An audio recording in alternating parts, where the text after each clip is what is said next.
Podtacular, the unofficial Halo Universe podcast, presents episode 457, Happy New Halo, recorded live on January 8th, 2015.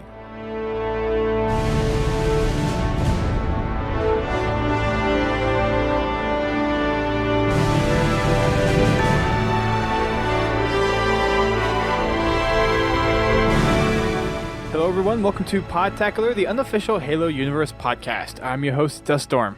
And I'm your other host, Biowolf. And we are here for the first podcast of the new year. We are entered 2015, and it is going to be a big year for Podtacular. It's going to be another big year for Halo, as we have Halo 5 coming down the pipeline.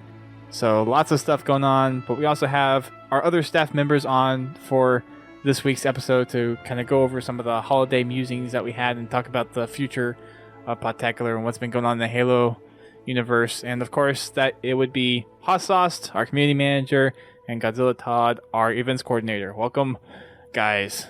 Hello. Thanks for having us. Yes, it's going to be a good year. Always a pleasure. Always is.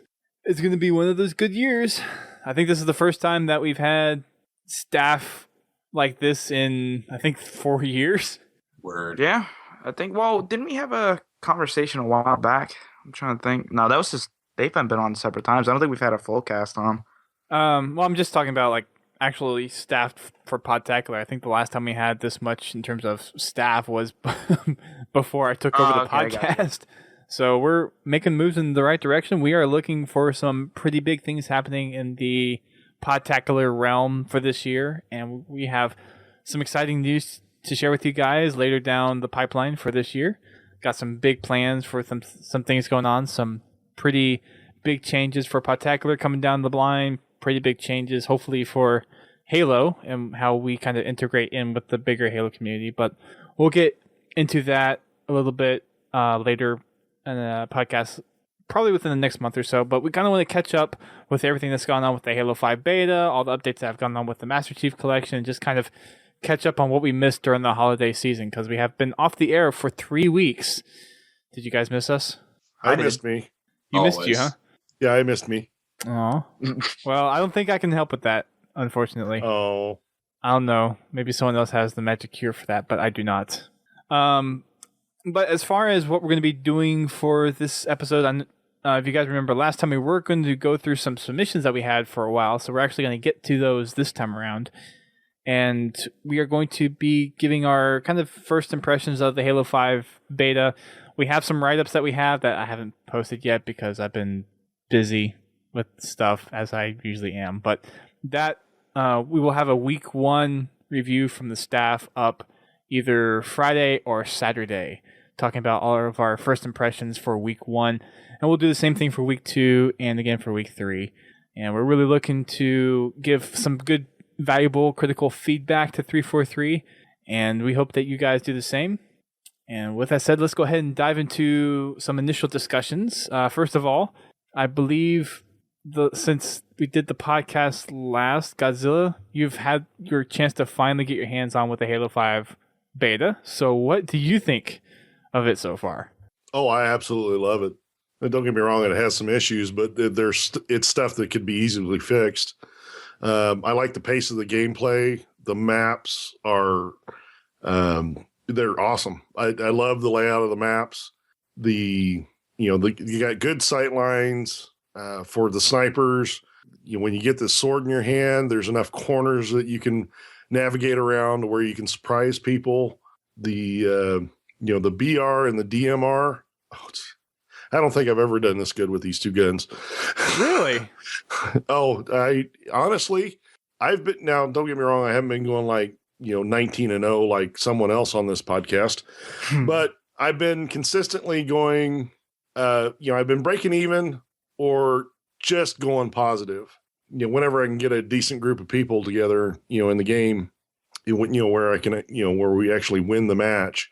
The Hydra. Yeah, that's a new weapon. Yeah, I didn't really like it at first because I didn't understand how to use it. But now that I figured out how to use it, it's a force to be reckoned with. It's something that you definitely have to keep in the back of your mind if it's on the map, because you've got to be ready to move if the other team has it.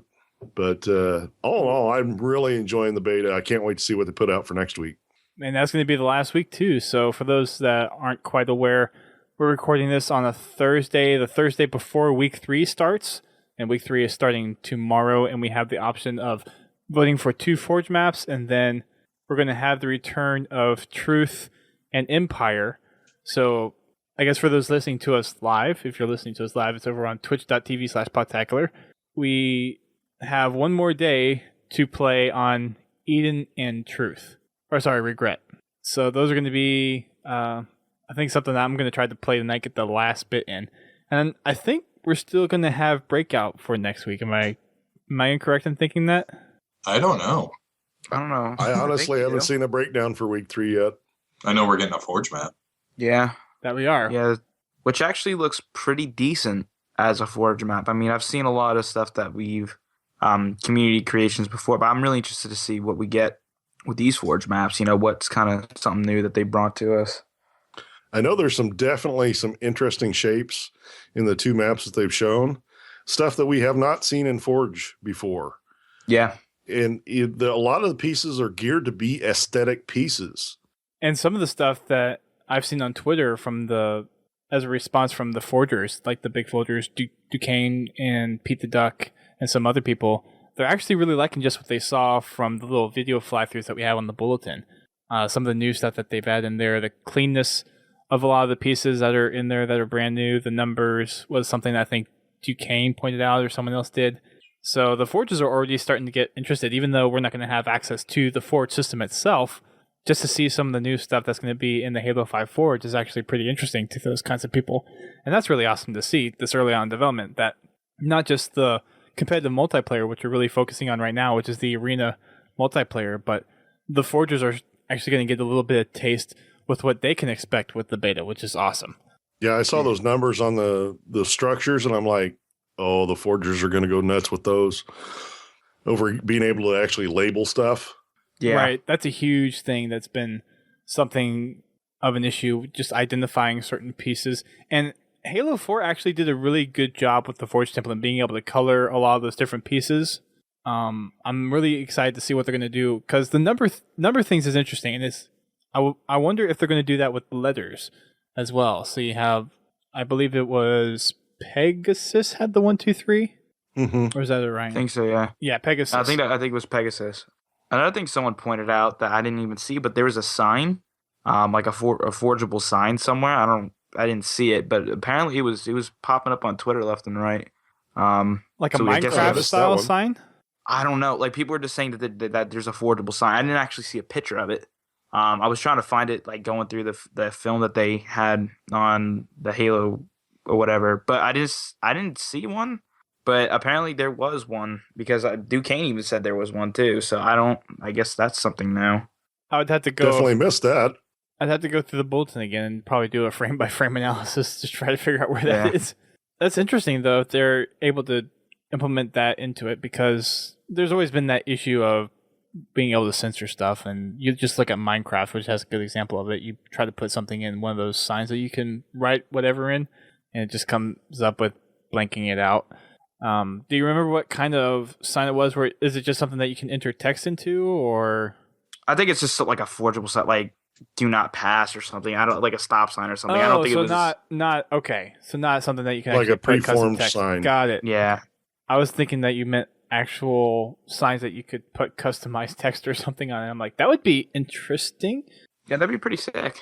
That'd be awesome. Yeah, I can see a lot of maps getting kicked out because of the signs. Yeah. Yes, we could.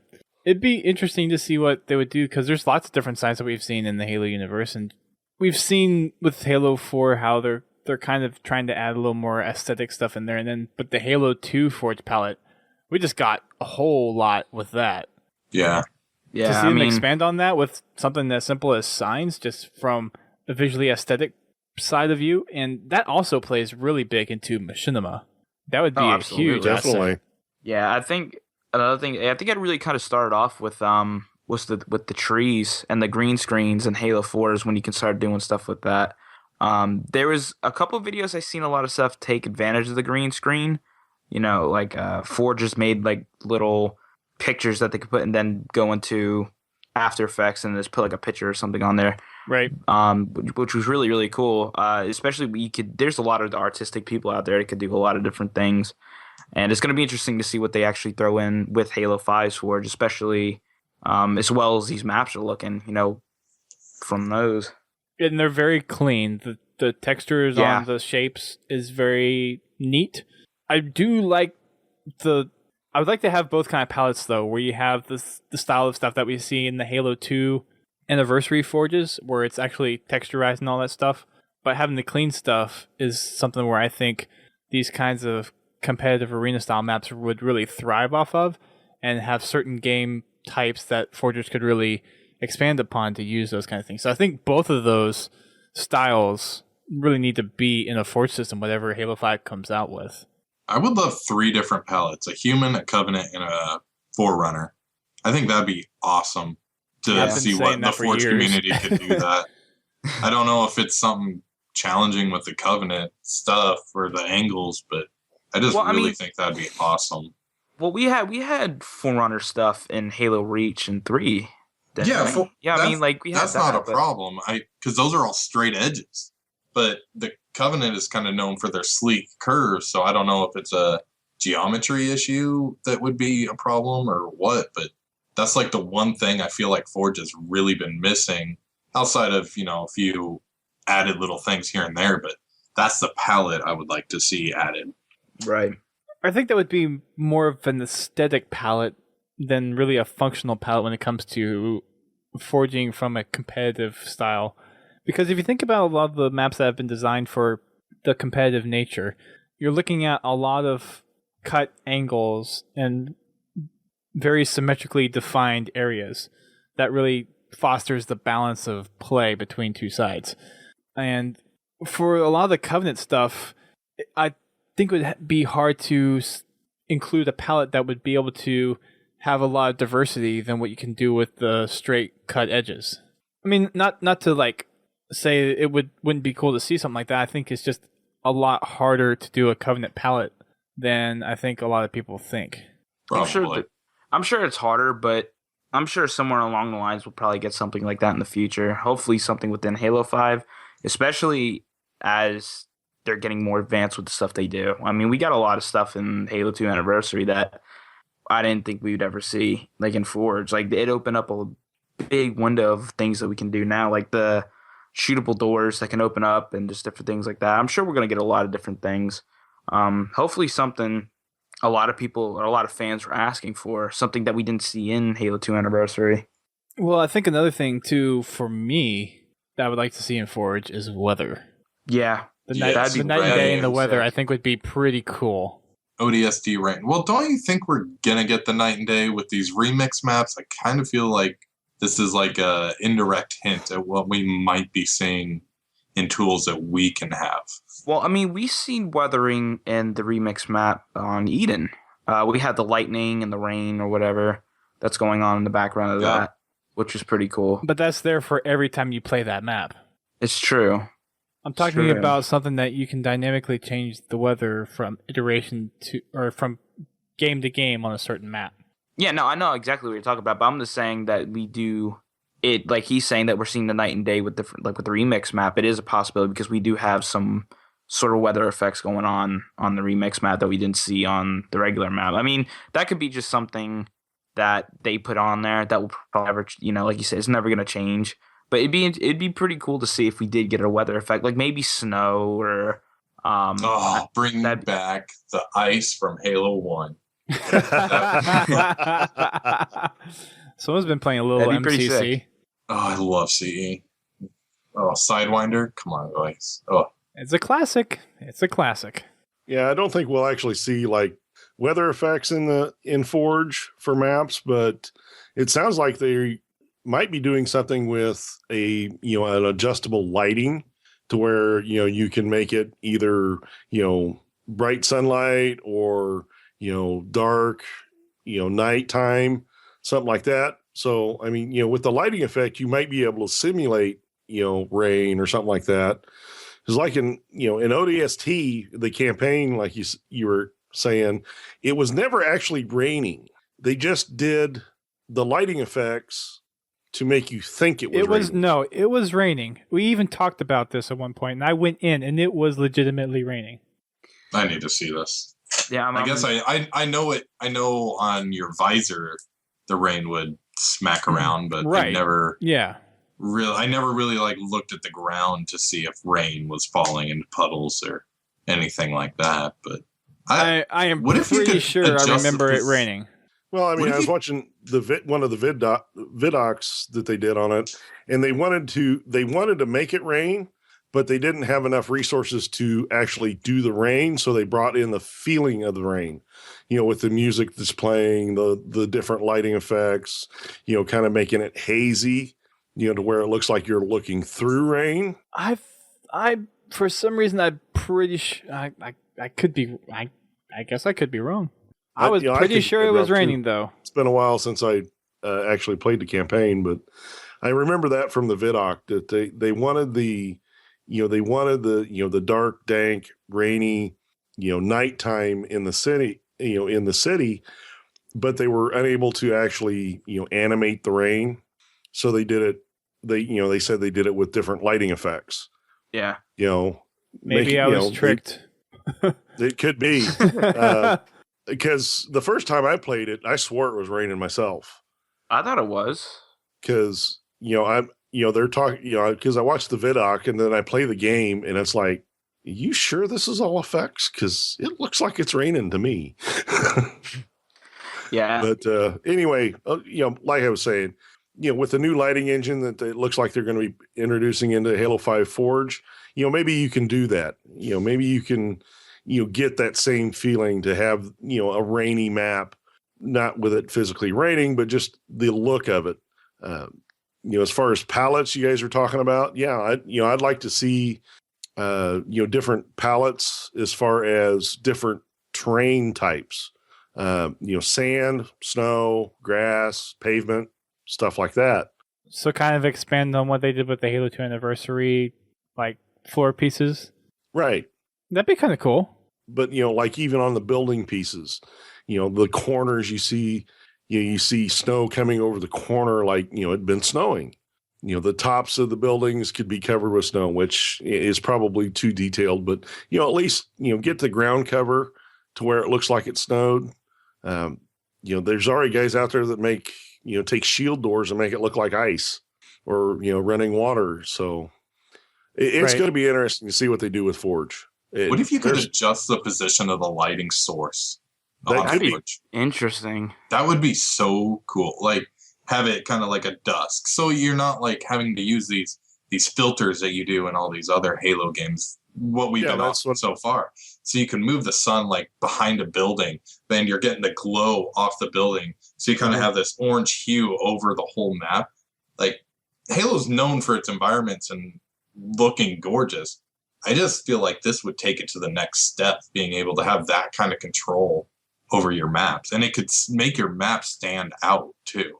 Oh, yeah. Yeah.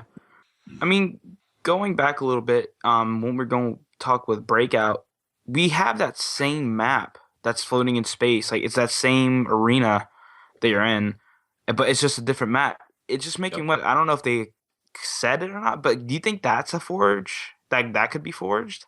Something like that? I would be surprised if it's not. Because I mean, it's probably one of the most perfect forge palettes out there. Yeah, because I mean, it just the way it is, it looks like the little triangles for the bunkers and different things like that. It looks like it's something you could honestly forge. Like it looks like that. Could be. I'm surprised how we got so much on a forge tangent. Just talking about the two maps for next week. And we're not even forgers. That's the best part. Yeah. Nah, I've dabbled in Forge. Okay, Bubble Bather. Hey, it's a legitimate game type. Too bad it didn't work in Halo 2A. Yeah, they put the kill boundary way too far into the water. It sucks. Well, that map we were running that race on, I went too far out in the water and almost, I hit the kill timer. Oh, yeah? And I was like a mongoose's width in the water. And I'm like, jeez. Yeah, I really wish they'd pushed that boundary back. Yeah, they really should have. But alas, we still have Halo 2 original and Halo 3 to do it on. So, It is what it is. We didn't get to play, or did you find people to play with last night, or did not get a chance to do it? We did not run that game. Okay. Because I honestly forgot about it. Well, right. The lobby was kind of varying in sizes and stuff. So when I thought about it, I didn't really have enough people to run a game like that. But yeah, I'm sure we will next week because it's growing. Good. I just wish they would get the file servers up. Yeah, the file share servers needs to be. And more than that, they just need to get the game to frickin' work. Yeah. But, I'm happy to wait on the file share servers for them to fix the game, but I really wish they'd get those up and running here pretty soon. Yeah. Especially all the glitches I've seen just playing what you does in the campaign. Oh my gosh. Completely different, So here's a story for everyone to listen to. And apparently some people already know about this bug, but for campaign, there's a possibility where whenever you're doing Halo 2 co-op, your position data can get out of sync and not translate, but all your movement actions can still translate. So there was where we were playing Quarantine Zone, and no, wait, it was it was Quarantine Zone because there's the oh yeah, so we got into a game the first time around, and it was very early on where I apparently got to a point where it was the very first room after clearing the first area, after the first big sentinel. And it was with we would be running each other over in ghosts that we didn't even know we were running each other over with, and one person's game would reset to the last checkpoint, another person's game would still be going, and that got bad. Yeah, and it got to the point where we said, let's restart this, try to figure this out, and then we went on for a good while, maybe 20 minutes or so, and then we got position desynced, and it's the big area where you have the spiral around where you have the 3 big sentinels come up. So he got stuck there, and I kept going on in the tank, and on his perspective, I was driving up a wall in the tank and pinching him into the wall, and I was still going on shooting at wraiths and other sentinels, and I made it about halfway through the level, and at that point on my screen I yanked him forward, but he was still back near the very beginning of the level, and when he would move, sometimes he would jerk me back to the previous loading zone, so I would have to go back to where I was going to, and it just got all out of whack. The thing is it only 2 Anniversary that had that problem, or was it like Halo 1 that... I never saw the problem with Halo 1. Yeah, we never had that issue when we were running the Halo 1 campaign. Well, we've never had an issue really connecting to each other. Biowolf and I, oh boy. That's been an episode. He's got that, high-speed connection there, Yeah, but the thing is, though, we can connect to other games. Like, we've figured that out, before we even started. It's just Halo. It's just Halo that I have a problem with. I don't know why. And the funny thing is that whenever Bio and I can connect to someone else and we can play out together just fine. But whenever we try to connect to each other, that's when we run into a bunch of issues. Yeah. Well, so you got that third person that acts as the sync plate. Basically, as a neutral host. Everybody in sync. Yeah. For the most part. But you can't do that with Halo 2 because it's only 2 players. Yeah. Yeah. Sad. Yeah. But there's something that I think... Have you even checked making your Xbox a static IP? Have you tried that yet? Not yet, no. I haven't done any of that yet. I'm just waiting on you. Help. I'm just waiting on... I need help. I don't know how to do that crap. Okay, so. I can help you with that. So there's been that, and I actually managed to finish Halo 2 Anniversary with Haas 2 days ago on Legendary, co-op Legendary. Rockin'! Yeah. You know what's going to be such a pain is running that in under 3 hours on Legendary. I don't know how that's going to be done.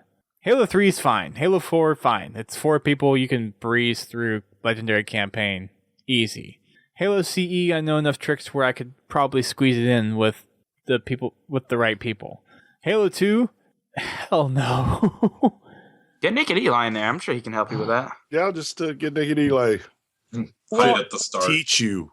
Yeah, no, I have to go watch his videos. I have to go study them. There'll probably be something that I won't really attempt until later in the summer, but there's some parts that you would almost want to do only solo because of having to load certain zones in a certain way, and because certain glitches only work for single player versus co-op, like we found out on the last level Great Journey a couple days ago when we tried to do a despawn glitch. First despawn glitch worked, but the second despawn glitch didn't work, or maybe we didn't do it right. But The one at the Scarab? yeah, Yes, no, the one yes. where we clear out all the banshees and the wraiths on the way to the index chamber, not the way to the or away from it. We got when yeah, Johnson's driving the Scarab Right. to the chamber. Yeah. So we Yeah, didn't that's get the one that I was despawn talking to about. work, but we did get all or I guess through playing with between Bio and Haas at some point, did manage to get all the skulls, all the toys, all the terminals. I still haven't watched any of the terminals, so I actually need to go and do that at some point. Yep. Yeah, the terminals are really good in Halo 2. You got I Would Have Been Your Daddy? Oh no, I haven't gotten that one yet. That's right. I got that I one. was yeah. I've I need to tried go that and get one that about one. a dozen times and I cannot get that thing to spawn. You There's just a have lot to, of different things. yeah, you have to I get got it on the my first try, checkpoint. basically. You have to get the checkpoint order right, which can be a little tricky. Yeah, I know. I followed, Green Skull put up a video on it and he got it to spawn. I followed that video to the letter and it sucker still has not spawned. The thing is that you have to make sure you hit all the checkpoints he does, because you can still be following the same path, but depending on how the enemies are or what the game. Well, thinks- the combination only works 1/7 of the time too. is that firm statistic? It does not work every time you do it. Okay. Because Green Skull even in his video admitted that he'd done it several times and did not get it to spawn. I think that's because you have to hit certain checkpoints, and if you don't hit certain checkpoints, then it doesn't. Because every time you go through a mission, you'll get different checkpoints depending on where you're at, where enemies are at, what the game thinks is going on, and where is a safe checkpoint. So it's not a consistent checkpoint system. So you just have to kind of play with it. The path that he takes, the checkpoints are pretty stable. There's only one of them that's kind of iffy. Right. But every time you take that path, you'll get those checkpoints in those exact same spots, provided you move just like he does. It's just like I said, it's a random. It's the same way in the original Halo 2. It didn't spawn every time you got the checkpoints. Even if you got the checkpoints right, it didn't spawn every time. Mm-hmm. And that's what makes that the most difficult skull to get. Well, that, and then you have the 7 Spec Ops elites, or is it? Yeah.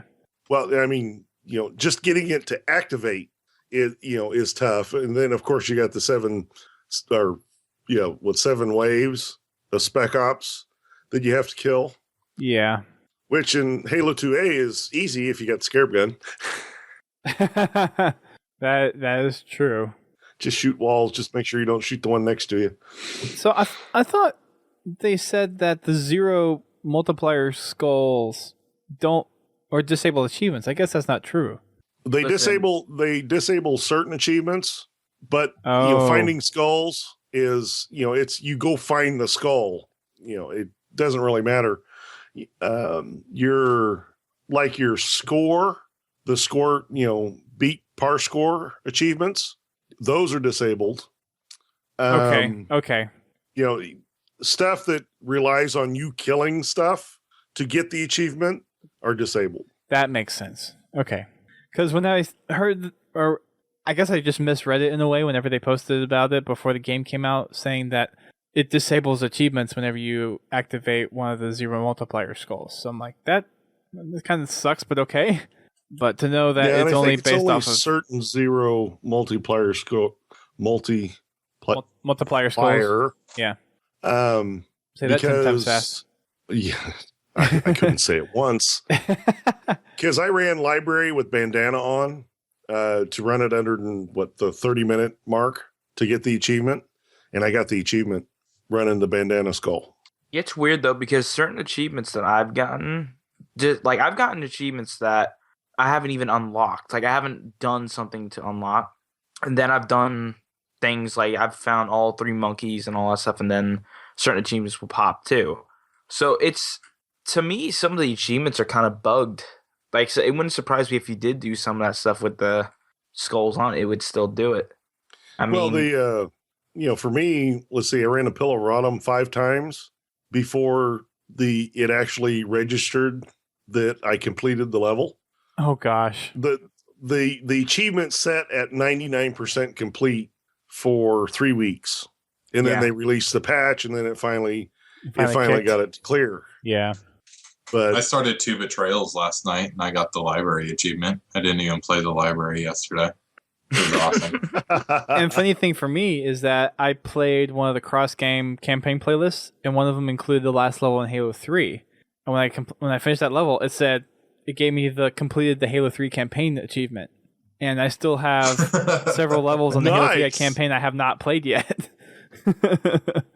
Hey, maybe I'll try that and see if I can get it now. Yeah, that was interesting. So, yeah, I mean, there's still bugs everywhere in the Master Chief Collection, and it seems like they've slowed down a bit with the updates because of the Halo 5 beta going on right now, or is that just me? Because it doesn't seem like we've gotten too many I think content they've updates. slowed down a little bit, because I haven't seen an update 2 weeks on Master Chief Collection. Yeah. They said they have one in certification right now. Right, so we'll probably get one next week. And we also got an update today where we have 500 new achievement points for the Spartan Ops achievements. Because not only was 4,000 not enough, 4,500 wasn't enough. Now we need to be 5,000. I think by the end of this, we might be looking at a 6,000 point game. Yeah, with ODST coming. Yep. Yeah, with ODST and another multiplayer map. You know, there's going to be some Easter egg thing on there. I don't think it's going to. Well, with ODST, they wouldn't quite do 1,000. It would be another 500 for ODST. Yep. It wouldn't surprise me if they did. I mean, never mind. The original game included firefight achievements. Yeah, which whenever I went to one of the GameStops, I don't think this was the Destiny GameStop guy. Oh, come on. I gave him my card. But I think, and I know I'm talking with a few other people about this too, but Firefight was probably one of the great multiplayer experiences that would be nice to have with the Master Chief Collection now that we're getting ODST, because it would be able to use the dedicated server system for matchmaking, and I think that would be perfect to actually have a firefight match that is actually a good firefight match on ODST, because everyone remembers how awfully laggy those were. That was ridiculous. Yeah. So ridiculous. Especially with my internet. That made it like twice as worse. I remember trying to play Firefight Reach with you, Bio, and that was horrible. I just tried to launch Master Chief Collection and it failed. That was horrible. Don't get me wrong. I would love to see ODST Firefight come out with the ODST campaign, but I just really don't want them putting anything more on their plate. Yeah, no, I completely agree. I mean, if the ODST thing was coming out after Halo 5 and not mid-year, like a lot of people are theorizing, I'd say go for it. But man, I really want them to concentrate on getting the Master Chief Collection fixed and getting Halo 5 done and stable, so we can, when we get the game, we can fire it up, we can blow through the campaign, get all the achievements, get into multiplayer matches without having 20-minute wait times, be able to bring a party into the multiplayer and stick with it. I really want them they really need to nail Halo 5. Yeah, I mean, I want them to do that. It's not just 343 that you really need to nail a couple things. I mean, like, on Xbox side, you have to sit there and do a couple things too. I mean, the party system is just broken. Like, it really is. Like, you could be in like, me and Haas are perfect example.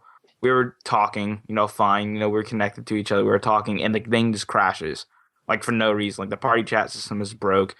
Now, I don't, like, just the only way to exit some multiplayer sessions is to go into the party and then leave multiplayer. Like, it's just, I don't know. There's a couple things that really need to be done on both sides to actually make this, just the multiplayer and everything with Halo 5 just perfect. No, well, Tuesday night in the Halo 5 beta, the in-game chat, it's having problems. Like I was trying to Penn's Halo, I don't know what it is, but when we're in the in-game chat, can't hear him. Go into party chat, works fine. Yeah, no, I mean it's the same thing with Master Chief Collection. And then, so I get everybody in a party, and then just random people, they don't leave the party, they just drop out of the party. You know, one guy he was gone from the party for 5 minutes before I even realized he wasn't talking. Because we were in the middle of a match. Yeah. And I realized, hey, wait a minute, I haven't heard from him in a little while. What's going on? So open the party, and sure enough, his mic icon's gone. Yeah. Yeah, there's just next generation in general is just seeming to have a lot of bugs. And I mean, 2014, we had a lot of fixes with Xbox One, compared to day one, what we had. It's definitely helped, but we have a lot of different things that they need to make sure that they fix for this year, especially with a new title, like a AAA title coming out, like Halo 5 Guardians. Like they need, because as of right now, people are not exactly satisfied. Like I know a couple people that went back to 360 because they can talk and party chat on that and connect with people better on that than they can with Xbox One. Yep. And it's sad, but they really need to step it up. Well, as far as something that is as well, let me step back for a second. It's really interesting to see how much more stable Halo 5 is from a party perspective than the Master Chief Collection. The fact that you can actually get into a game and get match made a whole lot easier and quicker than the Master Chief Collection kind of throws some questions in mind. The thing that I was going to say was it's just weird because you can have like a good day on Master Chief Collection because I can get into games constantly, like every 30 seconds or so I'll pop into a game, and then I could sit there and be waiting in a lobby in Halo 5 because one individual left, and then everybody starts leaving because of like after 5 or 6 minutes or so it doesn't load anybody else in, and then you have to completely quit out the app or go into the party and then leave the multiplayer or something like that. So I mean, it goes both ways. Like it's just random, it seems. All I know is they need to get it fixed. Yeah, pretty much. With all the issues with the Master Chief Collection, though, a lot of people are not very optimistic about the party system whenever Halo 5 comes out. Well, I mean, people need to keep in mind, too, what they're experiencing with Halo 5 now. It's just a beta. This isn't final. Right. This isn't final by any means. It even says right before you sit there and start it up, this is pre-release software. Yeah, but you still know people are going to take that for, like, this is what the game is going to be like and all that stuff. Yeah. And people need to realize what the term beta actually means nowadays. It's just... Well, nowadays, people, game manufacturers or game developers use it as a tease. They'll put out a beta, a month before the game releases just to, whet your appetite. Yeah. Battlefield 4 is a prime example of that. Yeah, it's not something to actually do anything to help develop the game. It's just it's a tease. Yeah, to get you pumped about the game. I mean, that's not. Go ahead, Bio. No, I was just gonna say that's definitely not the case here in Halo 5. I mean, to get I've been saying it ever since I've been playing. I mean, I've generally enjoyed Halo 5 more than I've enjoyed a game in a long time, multiplayer wise. I mean, I've had a lot of fun with friends, especially with Breakout. Breakout is just is so much fun. It's SWAT on like crack. It seems like it's so fun. Like it really is. It's a team based game. I mean, granted, you'll get into a couple games where people don't have mics or whatever, but people that use like your friends or whatever, and you go in there and you use communication with it, it could be really, really challenging, like especially on both sides, especially with a team that knows what they're doing. But for a game to be this good and this solid this early on, I honestly think it's safe to say that things multiplayer-wise are kind of looking up. Especially like if this is beta, you're going to have hiccups with any beta or anything like that. But if it's this good and you're connecting to games this like fast, like I can say because I have connected to games fast, the multiplayer for Halo 5 is looking really good. I really think so. I think it is. I think we're off to a great start. I think everybody knows there's things that has to be changed, and what those things are is probably going to vary person by person. But absolutely, the foundation of gameplay is so solid. Like the movement, sprint or no sprint, the movement is awesome. That thruster pack, just the thrust, not the floating thing. I hate that, but just a thruster alone adds so much. It being able to get that advantage on your opponent is so much fun. Yeah, because you always have to be anticipating it can come, but you don't want to over anticipate because then you're going to lose. If it was an equal gunfight, skill fight, but just the thruster and the clamber, just giving that extra route to get into a room and flank. Say if you're pushing a normal route, a normal Halo route, because there's a ramp into a room, you can hop in through a window if your opponent doesn't know you're there, and you'll just sneak right up behind them because they're focused on the people coming through the ramp. Because those natural instincts from shooters is to look at the people in the ramp, not look at this guy who's going to be jumping and climbing through the window like he's Sam Fisher. Yeah, I mean, there's a lot of stuff that they implemented in this game that, it's really amped up the pace. And I know a lot of people aren't liking the fact the sprint, and a lot of people don't like the Spartan abilities. But I think the balancing of it is extremely, extremely good. Like, I like the fact that everybody's able to sit there and ground pound and thrust and clamber and all these different things. Like, you don't have one individual, like on Halo 4, that has just different things, and it can really break up the gameplay. But with this, I really enjoy it. And the thing that I've really enjoyed the most, too, is just the clamber. Like, I can't tell you the amount of mistakes I've made trying to jump over something by thrusting, and then that you can sit there and, help yourself out by jumping back up with that clamber. They've done an extremely well job with it, a good job with it. A lot of people don't like it. I mean, but you got to take in consideration of this. Things are going to change with the new next generation of a franchise. And we've seen the change with it with Halo Reach. When people seen that with Halo 4, they're like, oh, great. But with this, I think they really brought back the arena shooter of things. Like, I really do. Okay. Driving home today, I was thinking, I'm really not trying to beat a dead horse. Thinking of a way that Sprint, their current design around Sprint, could be better. And what if there was a bleed out if you don't stop sprinting? So, everybody's like, oh, you sprint, you run away from a battle, and you can run away and hide in a corner and let your shields recharge. Well, with this non-regen thing while you're sprinting, say you keep sprinting because you keep getting, hit by a couple bullets. What if you bleed out and die because you're sprinting too long without letting your shields regen? I'm sure they would have to find some lore way around that.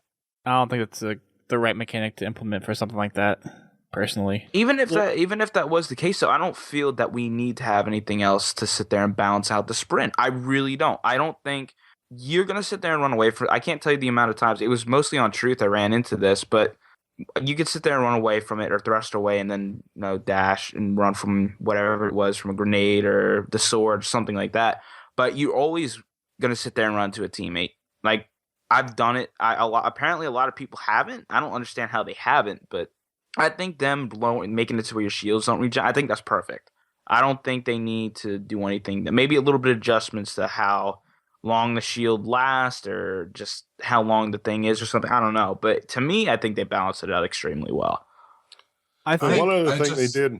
Go ahead, Godzilla. One other thing they did with the sprinting thing is, your shields don't regen while you're sprinting, but even after you're sprinting, the time it takes from when you stop sprinting to your time where your shields actually start to regen is longer.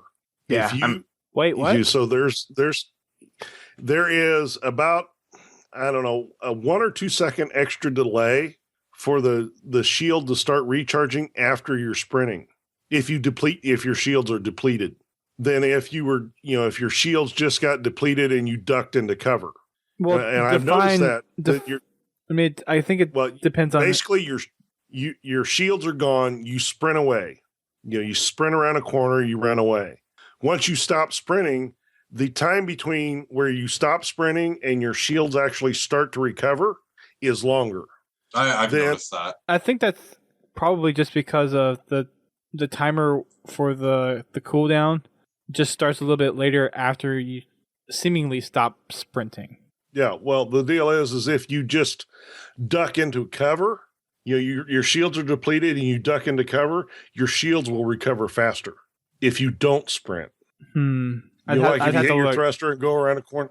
Well, I've noticed that because I've been running away from a fight, get around a corner, and I'm sitting there waiting for my shields to regen, and it's like, come on, anytime now.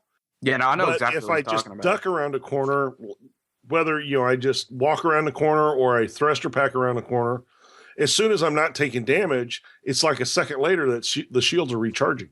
If you watch the little bar, the little timer bar at the top of your shield bar, it starts moving faster if you have not been sprinting.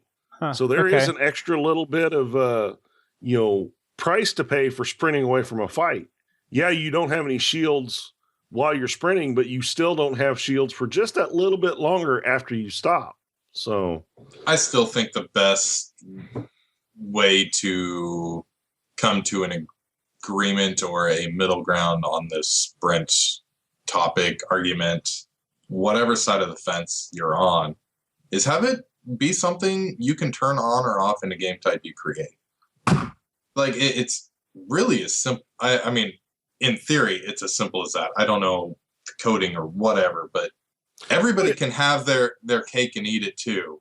If you just remove it, like if you can just say, "Oh, I want BR." It's just like BR starts, right? Oh, okay. I want BR instead of an AR for everybody to start the map up. Oh, and by the way, I don't want people to be able to sprint. Like with a zombie game type in Halo 4, right? There's ones where you move like you're in a dump truck, and then there's other ones you're in a freaking Corvette. Basically what they just need to do, and they've already done this to a point, with the armor abilities, granted this is a different system for the abilities part, but you could either have the abilities or not in Halo 4. Basically what they would need to do is just put in a toggle there that either turns the abilities on or off. You want Spartan abilities? Yes. You want Spartan abilities? No. Or like a trait zone. No, I don't. I've seen a lot of things pop up with toggle between sprint, armor abilities, and these different things. But, I mean, do we honestly need a toggle for these things? I mean, you're not going to sit there and... A lot of people are saying that that's the solution, the answer for both sides.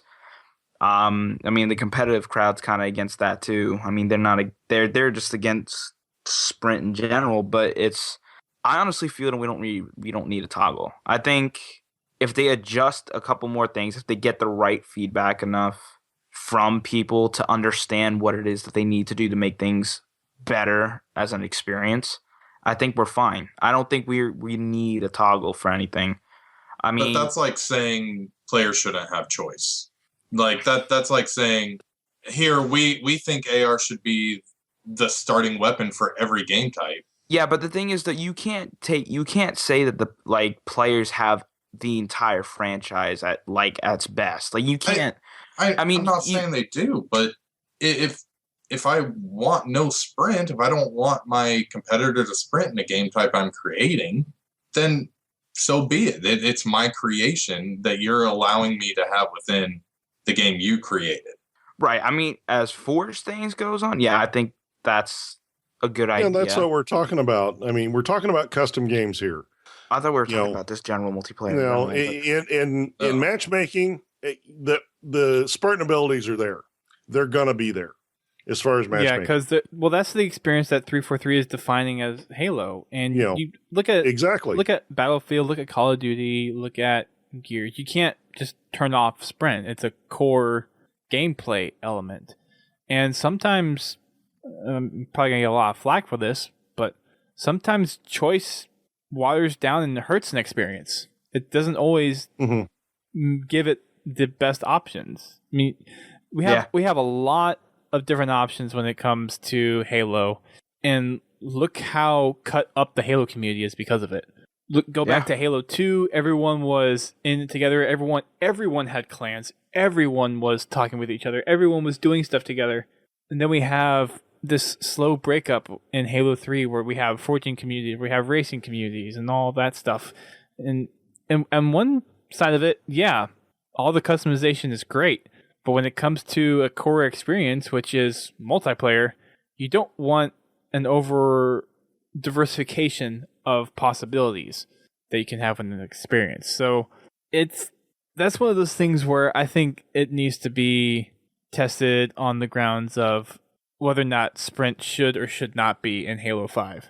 And just with how the trend in the industry is going for first-person shooters, sprint is likely going to be in Halo.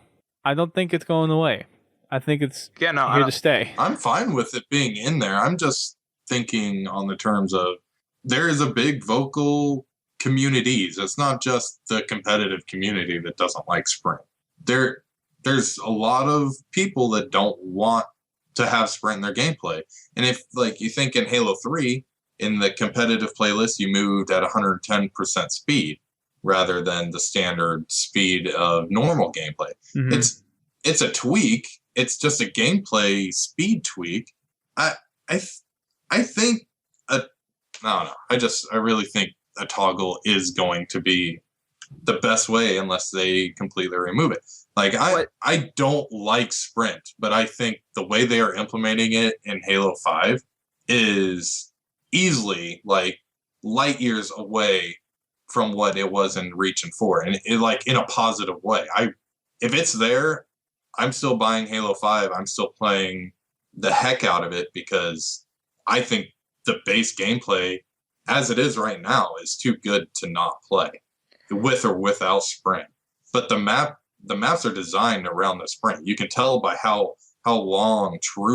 big and long truth is and how long each hallway is.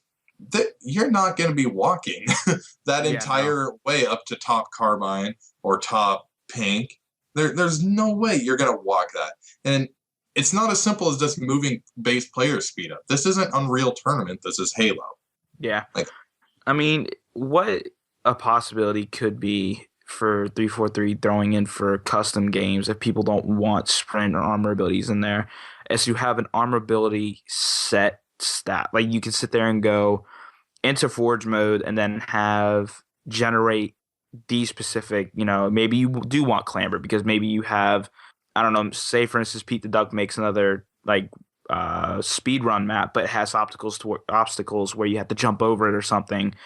But you could take out, just the thruster or something, things like that. That way, the only thing you could do is a sprint and run, or it could be the reversal. I mean, I'm sure something along the lines will be put in to Halo 5, especially if there's a more vocal minority saying that we do want something to toggle with this. And I've seen a lot, and I've talked with a lot of people, especially the Forgers. They say the same thing, especially like if you want, I'm trying to think of maybe Flood or something like that.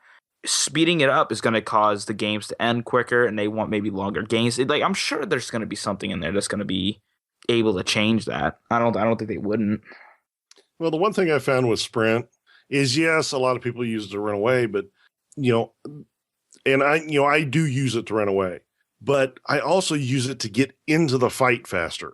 That's the one thing I've always disliked about Halo CE, Halo 2, Halo 3 is on the larger maps. It takes forever to get back into the fight unless you happen to spawn right next to a vehicle, a ghost or a mongoose or something like that. It takes, it slows that game pace for me down so much that, I feel like I spend more time walking across the map to get killed or to get a kill than I need to. And that's the one thing I do like about Sprint is that yes, they build the maps to accommodate Sprint. So the maps are larger, but I still don't have that feeling that it's just, I'm okay, well, that guy's way over there. I'll get to him here in about 10 minutes. It's just, and that's the one thing I like about Sprint. It gets you back into the fight a lot faster than it does in the previous games. Some people like that. Some people don't. The debate on Sprint is going to go forever. Oh, absolutely. I know that with the way the way the game industry is going, sprint is going to be in Halo 5. Yeah. The Spartan abilities are going to be in Halo 5. Now, they may be tweaked a little bit. So like I said, the thruster pack, sprint, and clamber are the 3 that I use the most. I've pulled off 1 ground pound, which was totally ineffective. It's easy to dodge if you're paying attention. Slide, until you get a shotgun, I really don't see any use for slide. I don't either. I don't see it that it's going to be that effective with a shotgun either, because when you're sliding, you put your weapon down. Yeah. Slide, I think, is going to be for different game types, because I found myself in Breakout using slide a lot more. I've used it a lot more, and I've used less of sprinting. I don't use sprint just at all, it seems, within that, because in some cases you have the entire enemy team coming towards you, and you want to stay as slow as possible. That way you don't rush in and get killed. It's just, I think the different game types is going to vary for different people. Because I've yet to use ground pound. I haven't got 1 kill with it. I feel that it's still in there. I mean, shoulder charge, I use it a lot more, especially now that I know how to use it a little bit better. But I just think as we get different, Slayer, Oddball, the Capture Flag, different things like that, I think we're going to see these uses be more effective in different game types. Well, yeah. Okay, here's an each one of them is going to have its own little niche place where it works better or worse. Like you were saying on Breakout, but you don't use sprint, but look at the maps. They're not that big. Yeah. They're very small maps. And you don't have your shields to protect you, so you're not going to want to rush into the fight. So that's something that you take account when you're building a game type. So thinking of other game types outside of normal Slayer, with this sprint, does Griffball work? Actually, I think it does. Yeah, it does. Because you lower your weapon. I mean, you're going to have your shoulder charge, but you can't quickly come out of sprint and use your melee weapon right away, right? Yeah, but we've seen this in Halo 4, didn't we? Yeah, it worked in Halo 4. It worked in Halo with sprint, picking. Yeah, when you were done sprinting, you weapon being ready to shoot. Yeah, there's a delay. There was a quite a delay or so. Okay, because I guess I didn't play much in Halo 4, so I was a little curious, because you kind of get this tunnel vision when you're sprinting for that, when you get that full speed going. So I wasn't with how you're going. If everybody's rushing mid, which obviously in high level Griffball, people aren't just running straight to the center, but I don't know. I was just wondering if the sprint even works with that.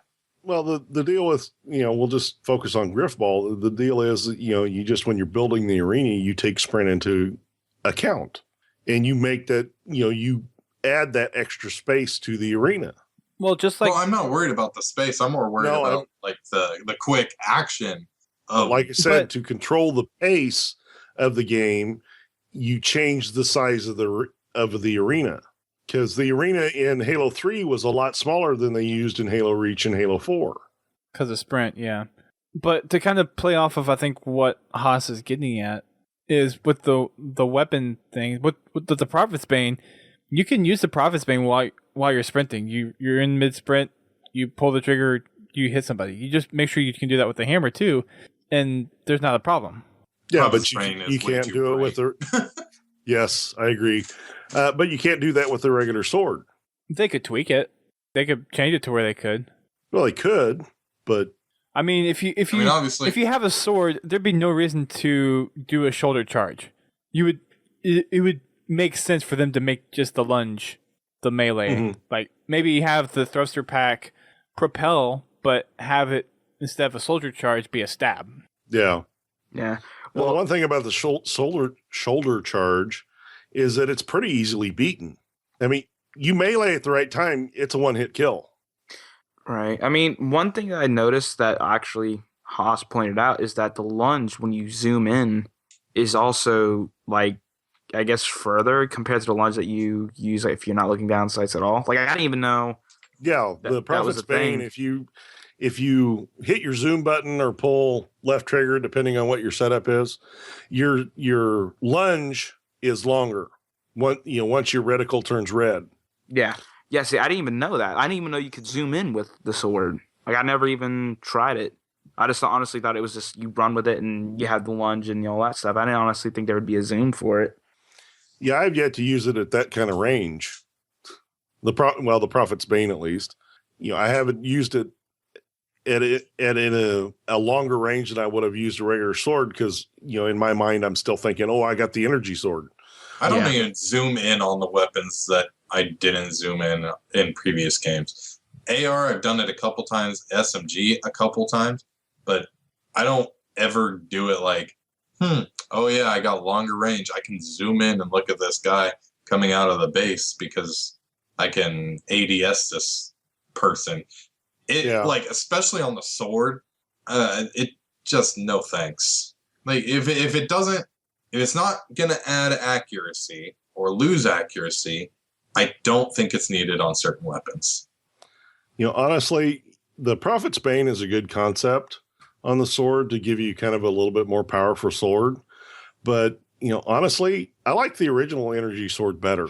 Yeah, I mean, I was playing. I got a hold of the sword, and I was playing with one of my friends, and it was the first time I played on Eden, and I was going in there. I didn't even know the energy sword was in there until I seen the cinematic in the very beginning. So the first thing I went for was the sword, and I did better with the regular energy sword than I did with Prophet's Bane.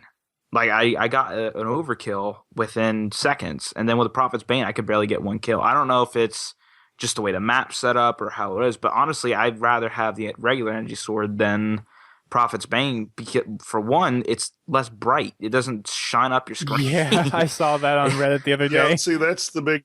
Yeah, and I think that's the big drawback with the Prophet's Bane. It's so bright that you can't see what you're doing. I mean, you can still see it, especially if you, like, my TV, the way I have it set up. I mean, I'm sure yours is a little bit different. Mine's kind of bright, and the saturation on that thing's like really high, and I think that kind of throws it off even more. But they need another thing that I noticed that a lot of people come up with the same thing is just don't let them have it. But I've seen people with Prophet's Bane, especially if it like how it is, two people on the same team having that, and I think that throws it off a little bit. And I think it just. I don't know. Prophet's Bane is a good concept, and I like the fact, it has a little bit of meaning behind it, and it's a legendary weapon and stuff. But honestly, I just rather stick with the regular energy sword. Like, it's cool. Like, it's a cool concept, and I'm sure they'll do a couple things with it, especially half the people I've seen talk about it. But as of now, I just think the regular energy sword suits me fine. I think I would like it, honestly, better. Interesting you say that, because for me, the Prophet's Bane seems really overpowered. And maybe that's balanced out from the map layout in truth, but the fact that you have increased base movement speed and that you can have a super long launch with the sword, I think that just makes it overpowered. Like, I think it should be just the original energy sword, and that's it, personally. Well, people said, I was talking with a couple of people last night about the energy swords because we were playing with them and we're comparing them between Prophet's Bane and the regular energy sword, and they said the Prophet's Bane felt like more of a Halo 2 sword, and they said they liked that with the longer. Yeah, they said they liked that with the longer lunge. They said it kind of brings back the feeling of Halo 2 with that sword, and you got to be a little bit more skilled. And they said that to balance that out, you could easily sprint away from or thrust away from it. And they said that's a perfect balance. They said it's not overpowered in any way. And then I have the complete opposite of saying that it has too much of a lunge, and then you can still go after somebody that's thrusting away and still kill them. So, like, it's interesting to see where people's ideas are for it. Personally, in my opinion, I think it kind of is balanced out in the way of if you do see it, because I've thrusted out of the way of it and my teammate kills him or I kill him, you know what I mean? Especially if his shields are weak from sprinting, and you can sit there and one shot in the head and he's done. But I honestly I don't feel it's too overpowered. There are certain instances where I've seen it to where it does feel like that, but 90% of the time I felt like it was fine. Yeah, my favorite energy sword actually is the Halo 2 one. I haven't really got that feeling with the Prophet's Bane, but granted, I haven't spent a whole lot of time with it. As far as, the comment you made where, there's 2 of them on the map, that's just a simple tweak of the spawn time. Yeah. Just fixing increase it, just increase the length between the spawn times, so that, you give the first sword more time to be depleted before a new one pops up. Yeah. I think the system for the spawning should be changed to where you have that base time where that power weapon respawns, but if it's still out on the map, then there needs to be a cooldown in effect. Yeah. Another thing that I felt within these maps, especially with Truth, is that we only had one power weapon on that map, and with Eden, we only had the sniper. Well, we had the sword and sniper on the opposite ends of the map, but on Empire we only had sniper. I felt, where are the shotguns or something other than just the sniper and energy sword? I feel that we should see something like maybe a shotgun or something like that, because I feel on Eden, I mean, I've gotten a couple of sniper rifle shots, but I feel I've been in more close quarter combat in that map than I have longer combat. I mean, granted, if you go outside, you're gonna have one person on the other side of the map, and you can sit there and get the sniper in. That's great. But I feel we should see something a little bit different than just sniper. How many weapons did they originally say they were going to have in the beta? 11? 11, yeah, if I remember correctly. I believe it was 11. So we got sniper, AR, BR, DMR, SMG. Yeah, we had the light rifle, Hydra, energy sword, Hydra, rocket launcher. No, we don't have the rocket launcher. We didn't get a rocket launcher. Well, not yet. Would we possibly be getting it next week? Probably depends not. on which map gets picked. What were the 2 options again for that? It was rocket launcher and what else? The Hydra. It was Hydra and rocket. Okay. I don't like Hydra. The game footage they showed in the videos, the rocket launcher was in one of those videos. Yep. Right, but we had the it's option on one of those maps. Well, yeah, because they gave us Maybe the the option. carbine. No, one of the Forge maps. Yeah. Right, but I mean, we still might not get it though. Hasn't Like I somebody said, that's seen why I the said it plasma depends rifle on in which some one they concept pick. art or something?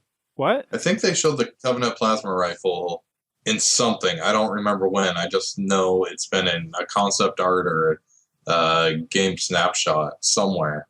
So maybe that's the 11th. What do you guys think about the Hydra? Like, in your I don't honest, like it at all. I've It reminds me of the plasma cannon from Reach. I think that's what it was called. You mean the grenade launcher? The plasma grenade launcher. Yeah, Oh. it reminds me of With that. The blueberries? With the blueberries.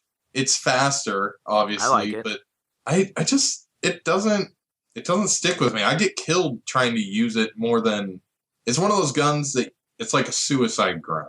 You're gonna shoot it if you see 2 people there. Chances are you're probably not getting a double kill. Chances are you'll probably get one, maybe, and you'll get picked off by the other guy. Like that. That's been my experience with it. It either needs to be stronger, or maybe I just suck at using it. I think with the targeting on it doesn't need to be that much stronger. Well, especially what the little thing I found out is that if you lock on to somebody, and this, you got to be a pretty decent player to use this exactly how I'm going to say it. But one thing I found out is if you lock onto a player and you shoot it directly up towards the sky, it'll go bounce away from all the barriers and stuff that the guy's like hiding behind or something, and will immediately come back down and target him and kill him instantly. Like I've been seeing that more and more every time I go on to. In other words, arc the shot. Yeah, it's one of those guns that if you're good with it, you're going to decimate everybody in your path. But I haven't seen too many people know how to use it just right, because they're like, when you're shooting it without being zoomed in, I think that's what a lot of people get put off of. It's just the fact that you zoom in, it just has that lock on thing, and I don't like that. They just want to have a rocket launcher or a grenade launcher that shoots directly at somebody. It's off-putting. It's one of those guns that you're really going to have to get used to. Personally, I can go without it. Like, I can deal with that. I mean, I've gotten to several games where I like it, and then I've gotten to several games where I was like, yeah, I'd rather have a rocket launcher instead. Like, I'd rather have that. It's an interesting concept, though. I really like it. I mean, when the first few times I picked it up, I thought this thing is just crap. But like I said earlier, I just didn't understand. I just didn't understand how to properly use it. And once I figured out, the mechanics on what I need to do when I'm carrying this weapon, and what I need to see on my screen to make sure this thing gets a kill, then I got a lot better with it, and I enjoy using it. Now, if it doesn't show up in the final game, it's not going to break my heart, but I have fun using the gun. It does take some skill, like Bio said, to use it effectively. And, usually I'll get 2 or 3 kills on it before, somebody kills me because they sneak up behind me, or, there's 2 people in a room where I only thought there was 1 or something like that. But, I enjoy using it. I'd rather have the rocket launcher that locks on to people than have the Hydra. Because I honestly rather have... 1, the rocket travels faster, and 2, bigger explosions. Big bada boom. Big bada boom. Because with the Hydra, you get 18 rockets on pickup. Yeah. Yep. 18 rockets. And a lot of those just get spammed. Like, people don't have an idea. They see one individual, they shoot all the way around them, but they don't ever hit them. Well, I've noticed that a lot. I found that when you're using it, that you'll usually waste at least 1 rocket, 1 to 2 rockets killing an opponent. Well, it takes 2 to kill an opponent.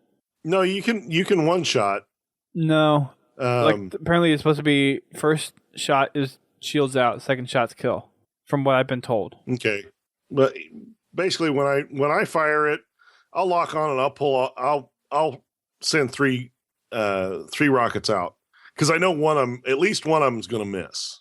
And then if you're firing it unzoomed, you can unload the entire clip and you won't kill somebody. Yeah, exactly. Unless you just happen to nail them. It's just it's a lot slower. No accuracy with it. Well, it's not even that. It's also a lot slower than the rocket launcher. That. Yeah, it's more of a I don't agree with the lock on the rocket launcher, because with the blast radius of a rocket launcher, it doesn't need to lock on. All you got to do is hit the ground close to them, and they're dead. Yeah. Vehicles, like air vehicles, okay, I could see a lock on feature like in Halo 4, but for infantry, no lock on, because that would just make the rocket launcher way overpowered. The Hydra, with its smaller blast radius, the zoomed in lock on works pretty well. Yes, they do travel at a slower rate, but honestly, I've been getting more kills with the Hydra than I ever got with a rocket launcher. Really? Unless I was playing, all rockets all the time, arena type map.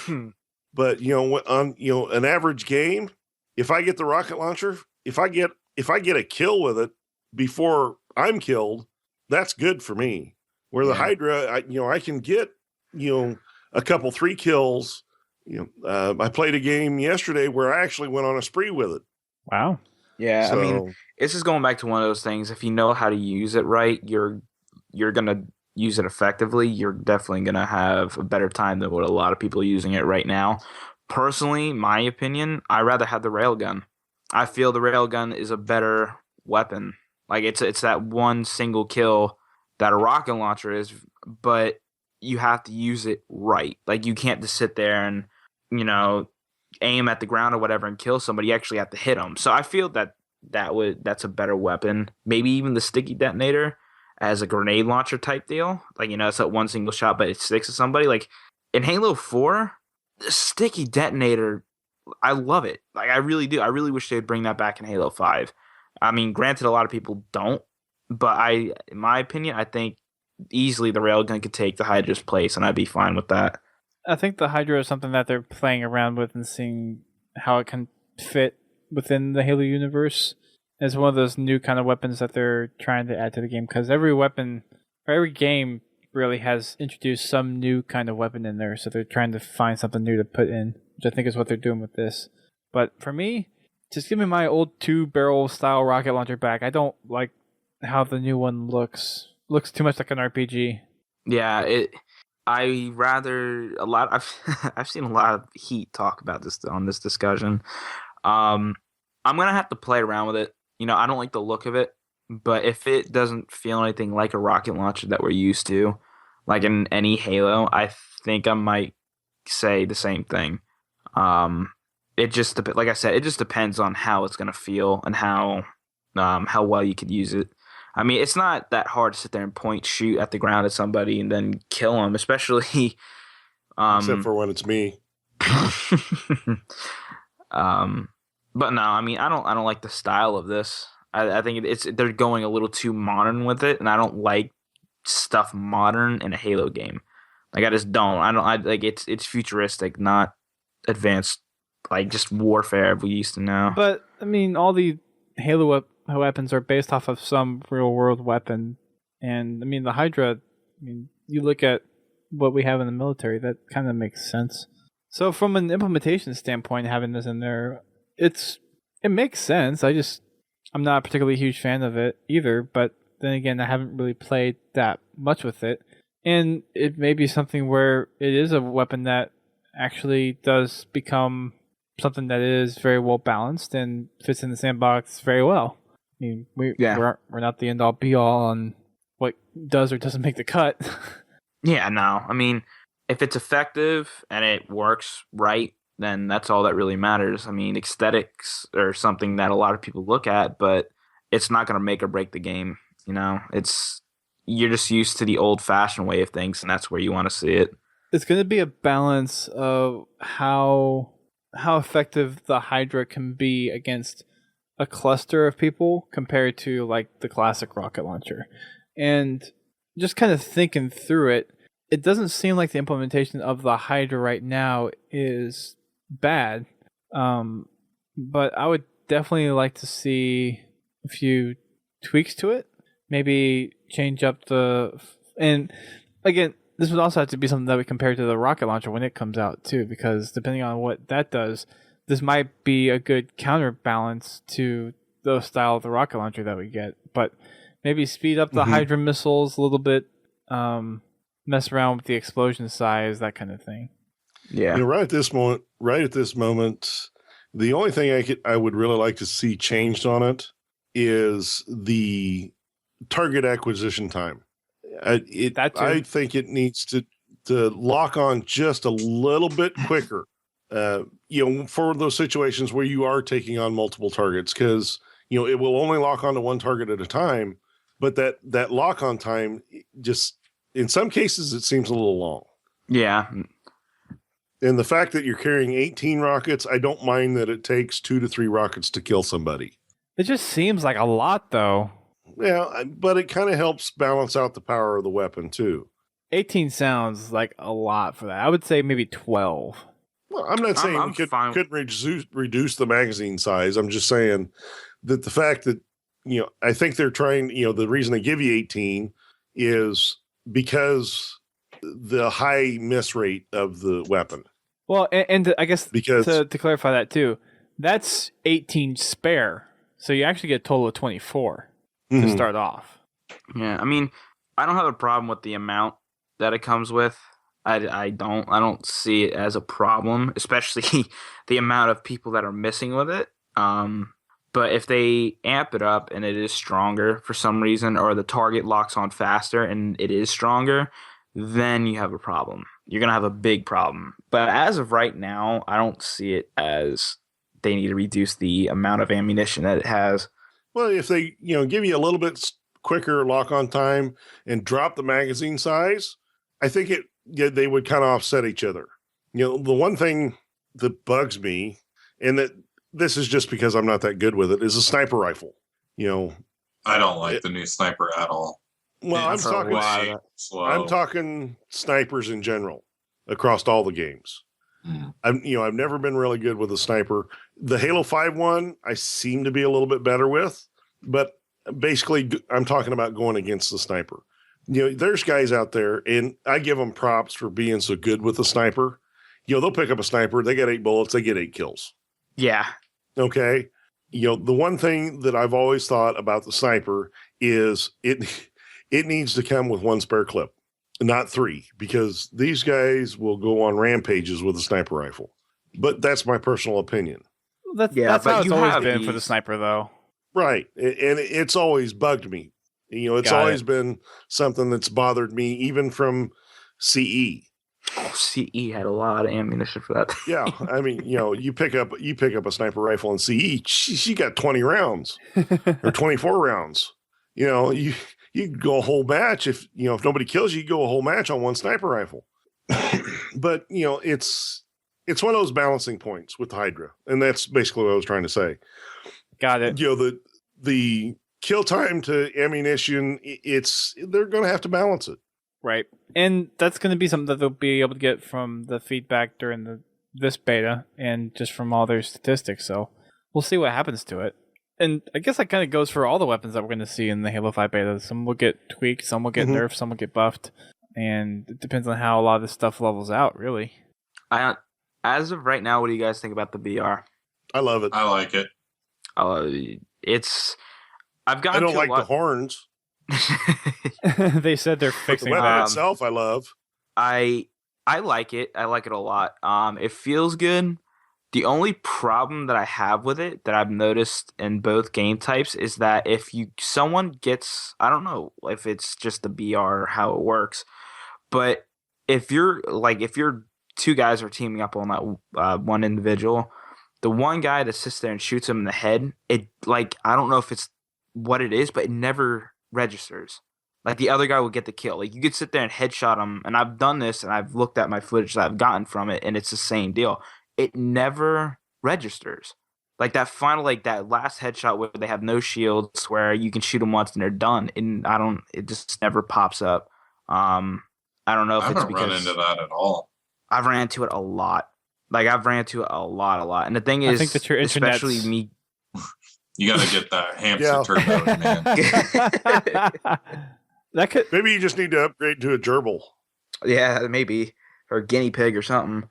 But I don't know. I as of now, I think the battle rifle's good. The light rifle I feel is a little too strong.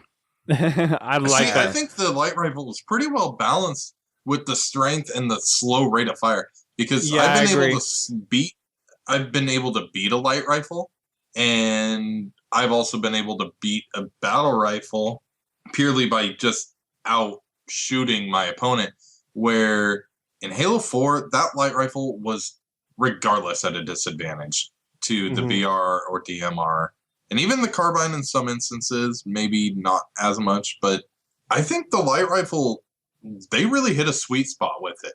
I really think they do, because it's not easy to hit.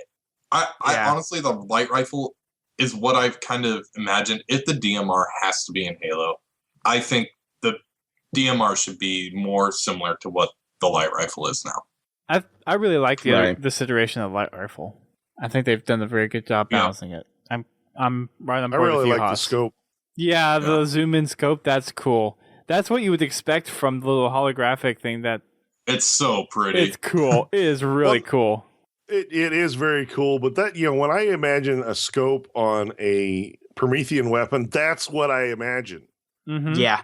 Not this, look through a scope thing. I want the weapon to do something. Disassemble. Form around my head, and I just love the way they pulled that off. I can't wait to see what they do with the other Promethean weapons that they put in, if they put in any other ones, which I'm sure they will, just to see what they do for the scopes. I love that. The one thing I have found about the light rifle is that it's a better medium to long range than the battle rifle. Yeah. Oh, absolutely. And I'm talking almost sniper rifle range. Yeah. That light rifle will stretch out there. I like the fact that it's when you're zoomed in, it's a 3-shot because one, it's hard to get that third to get 3 consecutive shots with it, but it just feels like it. I wish it felt like this in Halo 4. Yeah. I honestly do. Well, it was meant to be a different kind of weapon in Halo 4. I think in Halo 5 it's supposed to be more kind of like a shotgun roll, where it is that second tier weapon. Whereas almost like a power weapon. I guess more like tier 3. It's kind of in that middle range between the base, like DMR, AR, BR type thing, and then kind of between that and then the power weapons like the sniper rockets, you have the kind of intermediaries, which is the shotgun and the brute shot, the concussion rifle, all those kinds of weapons. So I think the light rifle in Halo 5 is meant to play more of that kind of role. Yeah. Which it's filling very well. Yeah, I really like it. I've had some pretty nice kills with it too. Mm-hmm. I mean, go ahead, Bob. Go ahead. I was gonna say I've used it a lot. I've used it more as a sniper rifle, especially with that 3 shot to the head and you're dead type. I've used it more like that than I have like if I would like a DMR or BR. Like I use it more zoomed in than I ever used it like zoomed out. Like I feel it's more. I think way that's more effective when you're zooming with it. Yeah, I would agree. Without a doubt. Yeah, I agree. But as of now, it's cool. I like the way it sounds and I like the way it looks when it like forms around your head when you zoom down it. I just feel I was shunned off by it in Halo 4, and I think that's the reason why I don't like it as much. That's why I didn't pick it up at first. But then everybody kept telling me how, dude, you have to pick this thing up. It is amazing. And I'm like, come on, it's the light rifle, guys. That's like saying the Needler is the best weapon in the game. Yeah, I mean, the Promethean weapons, I didn't honestly. Besides the scatter shot, I didn't like any of the Promethean weapons at all. Especially the freaking bolt shot. That thing. Oh no, no, that gun can stay out of Halo franchise. And you had to love the Ensign can. No. That was weird. Oh, that's my. That one was weird. I know it doesn't fit, but that was probably my favorite weapon to use in campaign. As a custom game gun, I think the incineration cannon was good. But when someone can sit there and literally just get an ordnance with that thing and just completely annihilate everybody around, that gun can stay out of Halo franchise as well. Custom games, keep it in. Just regular multiplayer, please just keep it out. No one wants it. No one likes it, especially with the shotty in your pocket. No, just no. Yeah. Well, I think it could move into multiplayer, but they'd have to tweak it a lot. Lower ammo capacity. For one, and it probably toned down how wide the spread is on it, so it's more confined because it's got a pretty big area of effect when you fire it. Yeah, it just makes me wonder if we're getting new UNSC weapons, what we're going to get for Promethean weaponry, and I wonder what we're going to be getting for Covenant because we haven't seen any Covenant weapons either. Nope. Besides plasmas, which. We saw the sword. That's true. Yeah, we did see sword. Never mind. True. Take that back. That's kind of its own category. What can you do with the sword? Yeah. Yeah, I'm really interested to see what they're going to do with the Covenant weaponry, the Promethean weaponry, and the rest of the UNSC arsenal. I'm still open on the rocket launcher. I saw the little bit of footage in the maps that you're voting on, and I kind of like the old. Dual tube rocket launcher. It's just so iconic. But I know. Yeah. One thing I have to say is, on the AR, I know the scope makes sense, but I really wish they'd take it away.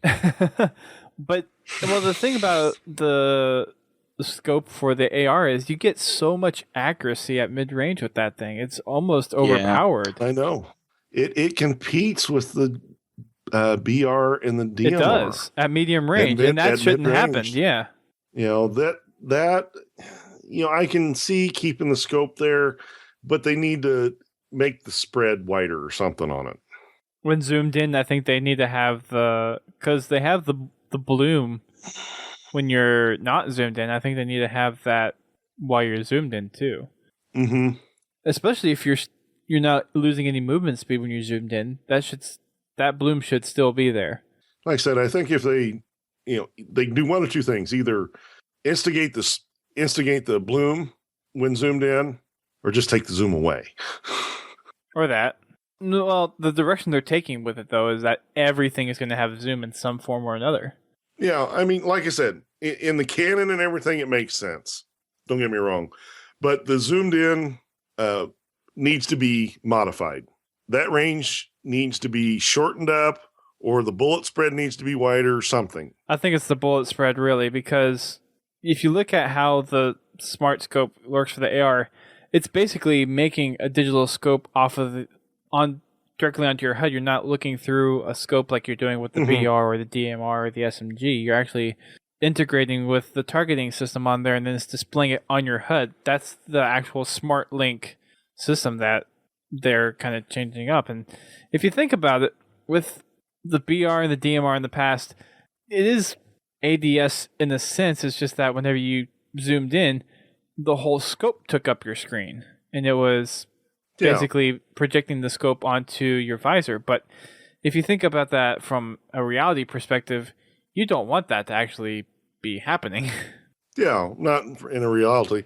I mean, I like the way they implemented the scope on the AR, because that does give you the sense that it's just you're fine tuning your HUD display, to zoom in on a target. Where with the battle rifle and the DMR, it really feels like ADS. It feels like you're picking the gun up to your face to aim down sights. Right. If they did the same thing with the DMR and the BR on it, then a lot of people probably would lose that feeling of ADS. And that's where I get that feeling, is when I'm using the battle rifle, when I'm using the DMR. Do I not like it? No, I'm indifferent. It works very well. The original scoping, where you just, zoomed in to where you had a little box with a dot in the middle, that's classic Halo. I think the middle ground is to do something similar to what the AR does, where you still have a full field view. Of course, you drop your radar when you zoom in, but if you had that same look to all the weapons, I think the association with ADS would go away. I think people would still associate it with this because of one of the things that people are really tying onto is you can see like the scope coming in to where you're actually looking down the sight lines. Whereas for other Halos, it's just like you're changing a view. So I think people would still compare it to ADS, but from a standpoint of functionally working in the game, I don't think that's different. Now, one thing I've noticed about the scoping, and maybe this is just me personally, but it seems like to get into scope takes significantly longer. Way too long. Yeah. Okay, so it's not just me, but it takes significantly longer than it has in the past Halo games. Like I hit the scope, and then it takes probably 0.2 of a second or so to enter in the scope, where in past Halo games, it seemed instantaneous. Now, are you using a button push or are you using trigger? Button push. Okay. That might be the difference, because I'm actually using a trigger pull, and I haven't really noticed it. I mean, it might take longer. I just hadn't noticed it. I use bumper jumper, and I click on my right thumbstick. Yeah, same here. It just feels just so long. Yeah, it does. Now I'm using Halo 4, and I use right stick for my zoom in. Yeah. Yeah, see, I'm using the green thumb layout, which is the closest to what I use in Master Chief Collection and Halo 4. Don't get me wrong, there's still some significant differences, but the X, Y, B, A buttons are the same. It plays with the bumpers, but the sticks and everything are the same, and that's why I use it. Which it's a left trigger pull to zoom in, so it's kind of a cross between green thumb, which I use and everything else, and the fish stick. Yeah. That still trips me. But anyway, so frickin' fish stick. Oh gosh. So don't get me wrong, it's taking me some time to get used to it, and then I go back and play regular Halo, and I'm all confused again. Yeah, but, it happens. I just really haven't noticed that. I really haven't noticed the lag. That you're talking about. The extra time it takes to zoom in. Okay, weird. Of course, I tend to, I watch my radar, and I tend to zoom in a little early so that when he pops around a corner, I can put my reticle on him right away. Well, this is something where like I'm in the middle of a firefight and I pop someone's shields. I'm turning around really quick, and I need to get that zoomed in shot to assure it. And I click zoom in, and by the time I think I would be zoomed in, pulling a shot off, I'm waiting to get zoomed in. At least that's just how it feels for this. See, when I'm in the middle of a firefight, I don't even bother zooming in. I just use, the unzoomed reticle because, all I got to do is, land one shot and you're out of zoom already. And that just, it throws my aim off to be popping in and out of zoom. And that's, abruptly like that. It's just those long sight lanes. Sometimes you get someone from across the map. It's like you're battling them from the hip because you've been popped out of zoom, but then you're like go to reload or he's running away and you want to get that last headshot off, and it just seems like that time to zoom just takes longer. And I've lost a couple of kills because of what seems like to be longer time to actually start zooming. But maybe that's just me. I don't know. We've talked enough Halo 5. We've almost gone on for an hour and 40 minutes talking about it, which I wasn't exactly planning on doing for the podcast tonight, but since we're in the middle of Halo 5, kind of makes sense to talk about it. I do want to go through some of the submissions that we've had over the past couple of months, since we haven't gotten to those in a while, and read a few of these off to start wrapping up the show for tonight. And we'll go through some of the other Master Chief Collection update stuff and a little bit more on that once the Halo 5 beta is over, obviously. But still a bunch of stuff to be done there. I'm just going to read all these off for you guys. I'm not going to worry about putting them in the chat, but they will be up on the show post. So if you guys go over to the podcast whenever it gets posted, all these questions will be posted up there. So first one comes from GameDude03, and he writes, "Hey Podtac, it's been a while. These are dating back to November for some of them, so if they seem a little old, that's why." He says, "Hey Podtac, it's been a while. Even though I can't make it to the live streams, I still get my daily Halo fix from you on iTunes. You guys are the only ones I know who soulfully are set on Halo. Smart, funny, and you're good at it." Well, I'll leave that to Haas and Bio. It makes me excited. The smart or the funny part? I'll let you decide. Definitely both. It makes me excited to download and listen to the podcast whenever I'm stuck at home, sick, or on long car trips. Podtacular, you are there. Cue the Podtacular theme. So I've got a thought. With the Master Chief Collection and Halo 2 Anniversary coming in a couple of days, that kind of shows how dated this is.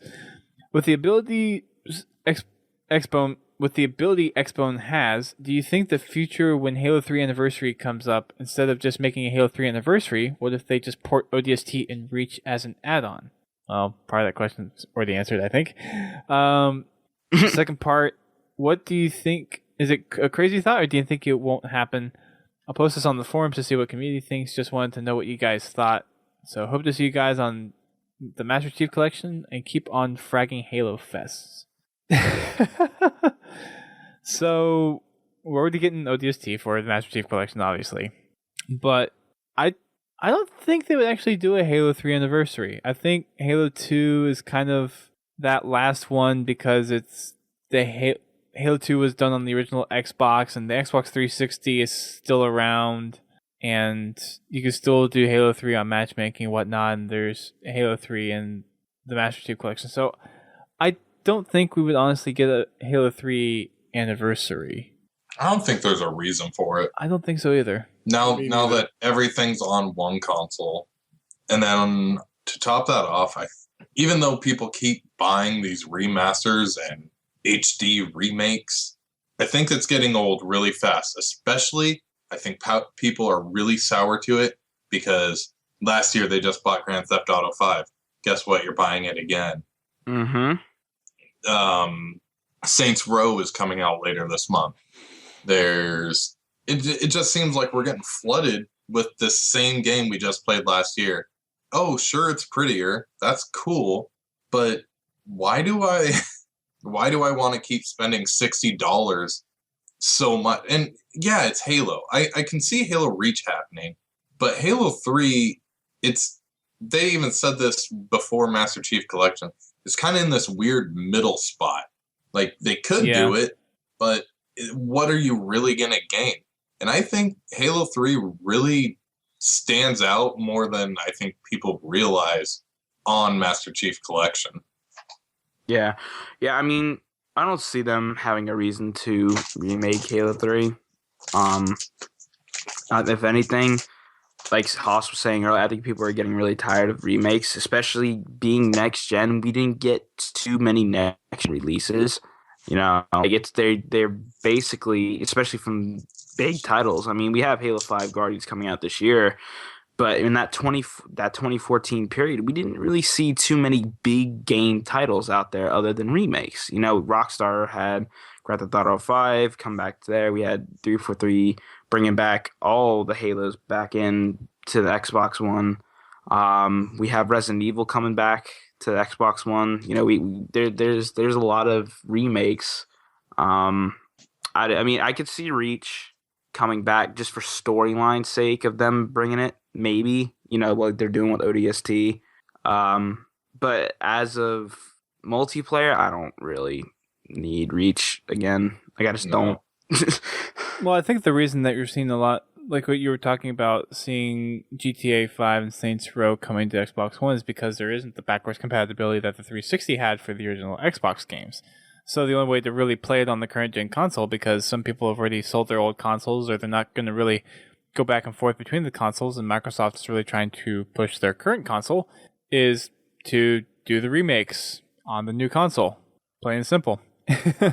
And plus, it's easy money for the developer because most of their development's already done. They're just changing some things from a graphic fidelity standpoint and remastering a game.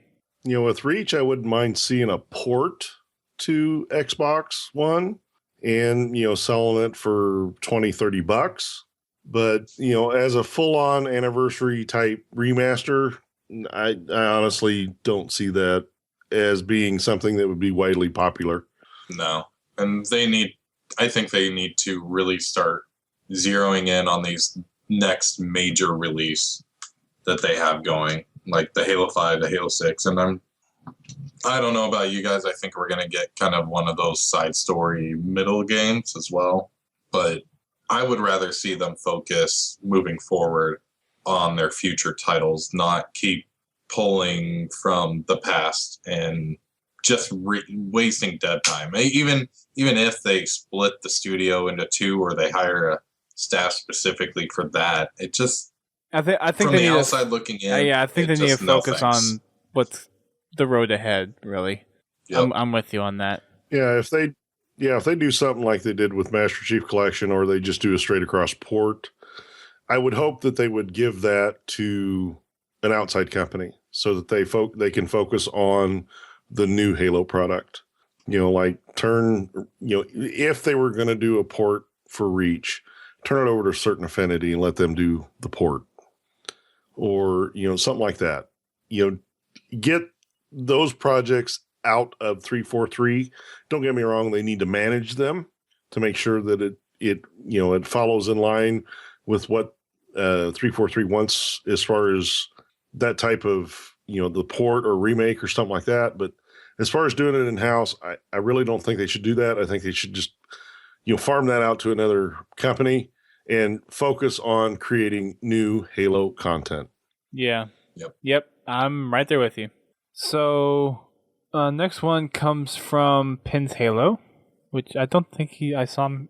Is he in the chat tonight? I don't think he is. Yeah, he's there. Oh, yeah. He's the last person to post. He said, Okay. Yum. Oh, there he is. Okay, cool. Oh, no, he's riddled out through. Okay, I'm sorry, Pins. I just oblivious to the chat, I guess, tonight. He writes, "Hey, guys, first off, I want to say what a great job the Podtacular team has done keeping up with the Halo news forums and game nights. I appreciate the labor you do. Just to show how much Halo is always on my mind while on vacation with my wife at Universal Studios in Florida, a thought came to me. What if there was a Halo-themed attraction someplace? I don't know if there would be enough for its own standalone park, but maybe something like Harry Potter's Diagon Alley. Just curious as to your thoughts. Great job and keep on fragging Halo." Oh, that sounds like a lot of fun. I don't think Halo's big enough quite for a yes, theme. it is. For a theme park? No, not a theme Yeah, park. I think, No. well, not for a theme park, but maybe an add-on like Diagon Alley, like he was talking about. Because when me and my friend, we went to for my grad bash for my last year in high school. They took us to Universal for the seniors. Like, that was our class trip, and me and my friend were just back and forth. You know, this would be after going to the Harry Potter place. We're like, if somewhere along the lines there was a like an add-on to like Universal or something for Halo, it would make millions. Like it would do extremely well. Not necessarily a giant park as Universal, but maybe have I don't there's so many things they could do, honestly. They really could. Like they could make I don't know. Like there was even talk of like a virtual reality laser tag thing, like you being on Halo or something. It was a long conversation, but I could see something doing like that. Like I would extremely enjoy something. Halo, okay. Oreo kind of touched on this in the chat, but for this to happen, I think there has to be a full-fledged movie release for Halo, just to even get the potential. Like, we all love Halo, so we're going to be a little biased on this. But in the big world picture, Halo is not big enough yet. And if they got a movie, so the casual Joe and Jane, when they walk into Universal Studios or, wherever, when they're walking through, they'll be like, oh my gosh, Halo, I love this game. Let's go on the Halo roller coaster and do the ring. I don't know. But like just have a little corner set aside. That's what I think it's going to really ever get big enough. Theme park wise, sadly, no. But yeah, I don't think Halo would ever get big enough to be able to support its own theme park. But an attraction, it would be really cool. And, granted, we were talking theoretically here. I would love, if it was something that's theoretically possible, I'd love to see it. Because it would be neat to see a lot of this stuff in the Halo universe come to life. Yeah. To see hunters in full life size, elites, jackals. I don't know how you do a grunt, but it could be interesting. But to see Master Chief walking down the street. So it'd be more like an experience or an exhibit type thing. Yeah. It's like I said, I don't think Halo will ever be big enough to where it could actually be a whole, theme park like Universal or Disneyland or anything like that. But I think it could get enough following that it could be an attraction at, Universal or something like that, where, you got Diagon Alley for Harry Potter. It's one small part of the park. It's part of the entire ecosystem, which, I think it could do that, but it would be neat to see. I would love to see somebody do that. It just makes me wonder if there ever was something to come of, like, say for instance they do a movie or something, where would that attraction come to? Maybe, because Disney's buying a lot of stuff like that, but since they bought it, Universal still has all the Marvel stuff. So it makes me wonder if Universal would actually think about doing something like that. Under Microsoft? I don't know. Get me a movie first. Microsoft. That's what I'm saying. Like if they did do a movie or something. Well, and I'm gonna kind of touch on this a little bit whilst we're on the topic. But if you guys remember the Halo Bulletin 6 or episode 6, that was the episode that Kevin Hurd, one of our good friends from Halo Collector, was on, and one of his goals is one day to have kind of this Halo museum of all these Halo collectibles. So in a sense, that's kind of along these lines of something that we could see in the future. But in terms of like an attraction, Halo's not mainstream in the mainstream media, if that makes any sense. It's still kind of cornered in this video game sphere, and 343 is trying to dive into the big multimedia style things with Halo. But I mean, look how well Nightfall did. They're not. Look at how well Forward Unto Dawn did, though. I don't think anybody's saying. But there's something that's very different between a 5-episode webisode series and a full-fledged Hollywood movie. I'm not saying it's impossible to do with Halo, but for 343 to pull something like that off, that is quite a feat, which I don't think they're quite there yet. It'd be interesting to see, though.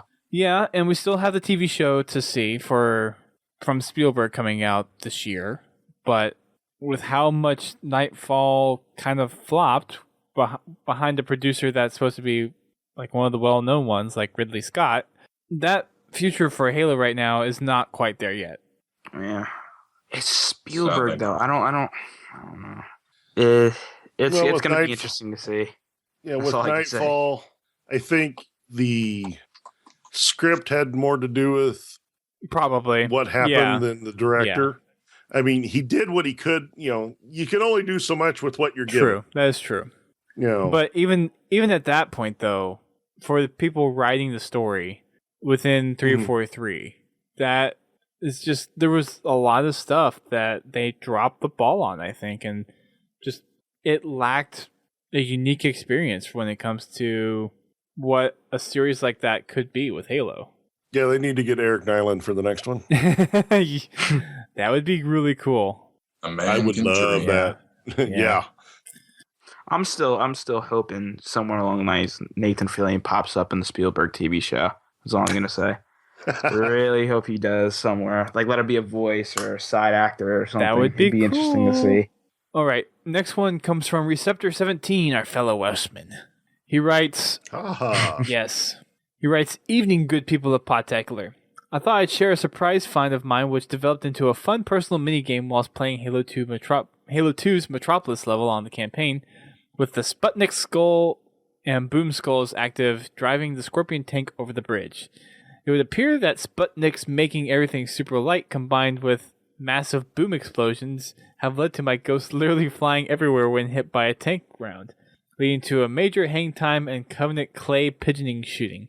It's definitely provided a lot of fun with waiting for updates to come and make the MCC game we know it will be. Here's a video, and he has that up on his Xbox account.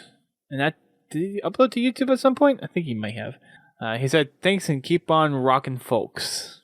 I saw that video. That was awesome. That was kind of funny. After I saw that, I had to go try it. It's so much fun. Ghost clay pigeon shooting. I wish you could make that into a multiplayer minigame. You probably could. Well, you couldn't do the boom skull, Well, but I'm you sure could change trait zones probably to make it. Yeah. Well, I don't know. You can't Well, change explosions. I meant to have like an artificial intelligence to run the ghosts. Oh, you yell pull Sheila. and you you run pull into your Connect mic and it pulls out or it throws out a ghost. That'd be funny. Yeah, there you go. Pull. You could forge something. I'm sure you doing could that. with all the switches and timers in there. Could. You probably could do something like that. But yeah, if you haven't checked it out, it's also on the forums. He made a post over there on it in the Halo Master Chief Collection forum. So go check it out over there as well. It's a pretty funny video. Next submission that we have is from Crimson Viper. He says, so the old Podtacular is come and gone, but a long time ago I plotted a homage to the IRC channel for Podtacular. A bunch of people still go on it, which I find that interesting. But I figured this is the best way to show whomever these people are, those people that still keep in touch with Podtech. If it's good, maybe up on HBO. So there's a couple of pictures that he's thrown up on DeviantArt, and I'll throw them up in the forums afterwards as well. But just kind of showing some of the people that used to be on the Podtacular IRCs way back in the day. And for those who don't know, for Podtacular used to have an IRC chat way back in the day that was hosted on HBO's IRC, and then they shut that down. And it's basically just like a group room chat. So I'll post these pictures up on the forums at some point, pretty close after the show. But for anyone who's been here for a long time around Podtacular, these will probably bring back some really fond memories. So Twest87 is on there, K-Paul is on there, Renegade's on there, Negative, which I don't exactly remember who that is. Quality Jeverage I know pretty well. Logan Payne, Painkiller, Killazilla, Wolf 1989. So if there are any Podtacular veterans out there, Stooch is on one of them too. You will know those names very, very well. Oreo in here should actually know quite a few of those names. So, but I'll post those up on the forums. Brings back some really old memories. Really does. Last one for the night comes from Zach Hartman. I guess he didn't put his gamer tag in here. He says, I made a video yesterday, and I think that might be of Podtacular's liking. anticipate in Wacky Wednesday, and that's how I was brought to the site. Or he would participate in Wacky Wednesday, and that's how he was brought to the site. So good job, Godzilla. Here's a link. Not quite sure what. Yay! I guess I should have read through this last one first and put the video up on the stream, but I'll post it in the show notes. There's a link to the video, and I'll post it in the chat room here as well. But that's for the submissions that we have, and if you guys are there is a G Lewis and another one, Oreo, just so you know. But if you guys are wanting to submit stuff in, it's pretty easy. You can send an email to submissions@podtacular.com, or you can call our listener voicemail, which we haven't gotten the voicemail in a very long time. But it still works. It's 240-200-HALO. That's 240-200-4256. And you can leave a message there. I know with all the MCC issues, there might not be much to talk about there. But for Halo 5, we'd love to hear your feedback. We'd love to hear the cool stories that you guys have from the beta experience. And even if you have something from the Master Chief Collection that you want to share too, definitely do that. I mean, you heard Receptor's funny story of figuring out how to do clay pigeons on Halo 2. So if you have something fun or interesting in Halo, definitely drop us a line. We'd love to hear from you. And you can also just go to the forums as well. We'd love to pick some stuff up from there. You can just head on over. Signing up is free, of course. And we're a little small because we've been rebuilding off of our old forums. We kind of ditched those, going to a new host, and we've been slowly rebuilding. So head on over there, participate in the chat, come say hello, and we'd love to get you guys involved with our game nights and other activities that we'll be hosting, including a rather big one which will be coming up soon. I think we'll be talking about that either next week or the week after, if I'm not mistaken. So, yeah, we'd love to hear from you guys. So, again, that's submissions@podtacular.com, or you can call our voicemail at 240-200-4256. So, I can't even remember when the last time we actually did submissions was. I don't even know if you were... I think Oreo will be on it. I don't even know if you were a co-host at the time, Bio. No, the last time you did submissions was with Brett, I think in 2013. No, we definitely did some in 2014. We definitely had a few. That's the last time I remember. Remember is in 2013. Like the last submissions I remember the contest. Yeah, that was 2014, wasn't it? No, that was 2013. No, we definitely had some submissions, because I distinctly remember one of the early 400s being a submissions show, and it was in this year. And I have submissions dating back, like, scattered throughout April, May, June, and I'm pretty sure I've read through some of those. Okay. But anyways, it is what it is. But we'd love to hear from you, like I said, for the third time. Keep them coming. Yeah.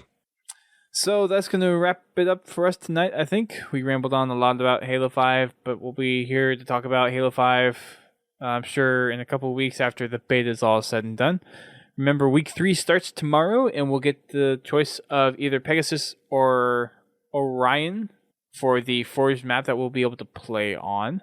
And we know for sure that Truth and Empire are coming back. I'm hoping Breakout stays. I don't see a reason why they would take away Breakout. So I'm assuming that's going to stay in the game as well.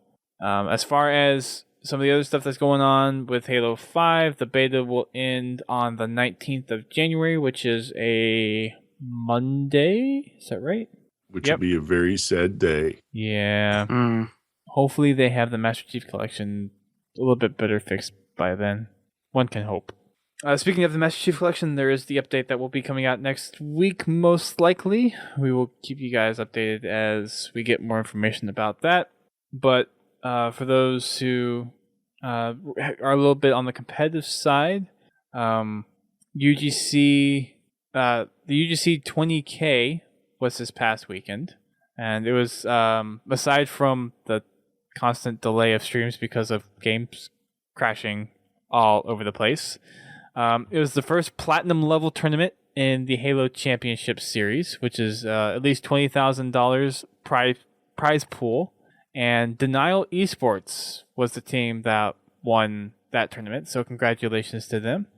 And was crazy. There were some interesting upsets for that weekend. I was a little surprised at some of the ones that got knocked out. So it's a really interesting time for Halo competitive multiplayer with all the bugs that are going on with the Master Chief Collection and all the new teams. And that was one cool thing to see. And I know I'm not huge on the competitive scene, but it was nice to see some smaller local teams come out to this and try to participate. That was actually really cool to see. Yeah. I think we'll be seeing a lot more of that if they continue to support HCS, which it sounds and seems like they're making every stride to do so. But I think we could see the rise of competitive Halo once again. I certainly hope so. But a lot of it's going to depend on them getting the Master Chief patched up the way it needs to be, and then Halo 5 having to come out headstrong. Like, they got their Strike 1 on Halo 4. They've got their Strike 2 on the Master Chief Collection, kind of, for lack of better words. And Halo 5, it's got to be the home run, or else it's going to waver for the franchise. Yep. So we'll see what happens with that. Hopefully, we're all hopeful here that they'll get the game in the working order that it needs to be. There were a few things that I wanted to bring up as discussion points tonight, but because of how long we talked about Halo 5, we're probably going to talk about that on next week's show. And we're still trying to get Certain Affinity on at some point to talk about the development behind the Halo 2 Anniversary maps. And then with Relic coming out, we'll actually hopefully get to talk to them about that while they're developing that. That would actually be cool if we could get them on here pretty soon to talk about that as well. But given that they are working on Relic, we might not be able to get them on depending on how busy their schedules are, so that might be delayed even more. But we are looking for, kind of switching to Halo 5 topic, we are looking to get some people on for a roundtable discussion to talk about the Halo 5 beta in full. That will most likely be a pretty long episode as we go through maps, weapons, abilities, all that kind of stuff. So there'll probably be a little bit of a rehash from stuff that we talked about tonight, but we're going to have a few more subject matter experts to talk about the more finer details of the Halo 5 Guardians multiplayer beta. So hope you guys can check that out, and that will hopefully be at the same time on Thursday. We may have to switch that because of schedules, but just make sure you check up on the website and check up on our Twitter to make sure that you have the latest info on how the podcast develop. If you guys want to get involved with us, you can always check out our game nights. Those are hosted by the one and only Godzilla Todd right here, and those are on Tuesdays and Wednesdays. Tuesday for Tactical Tuesday and Wednesday for Wacky Wednesday. And for the last couple of weeks, we've been doing Tactical Tuesday on Halo 5 because of the beta. And from what I have understood, those have turned out pretty well. Right, Godzilla? Yeah, it's actually been working real well. I never heard how many you wound up with this week, Dust, but I've been able to pick up a full lobby real quick and had a lot of fun. One thing I'd like to say is if you guys have a custom game, mini game, map, whatever, for Master Chief Collection, get a hold of me because I'm always looking for new material. I know it's tough to find stuff right now with the way things are set up, but if you make something and it's a game type you want to get a bunch of people in to try out, bring it on in. We'll load it up and we'll be happy to give you our feedback on it as well. So, like I said, I'm always looking for new customs for Wacky Wednesdays. So don't be shy about messaging me either on Twitter or on Xbox Live. You can catch me at Twitter at Godzilla Todd or on Xbox Live. My gamer tag is Godzilla Space T.